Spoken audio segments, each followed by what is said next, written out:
Wawu mbega byiza, couple yanyu mukunda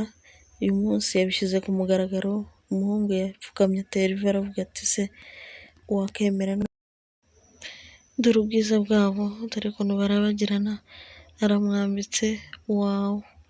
mbega ubwiza bwabo, tubifurize amahirwe masa, bazahirwe, baraberewe, wawu.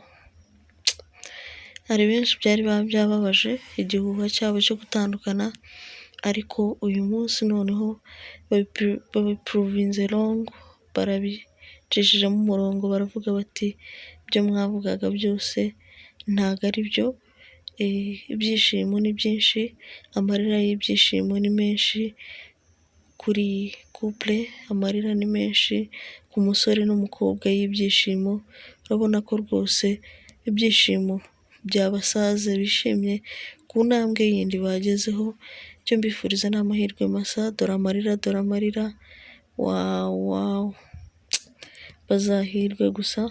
mu rugo rwabo, bazabyara ihungu n'akobwa, nicyo tubifurije,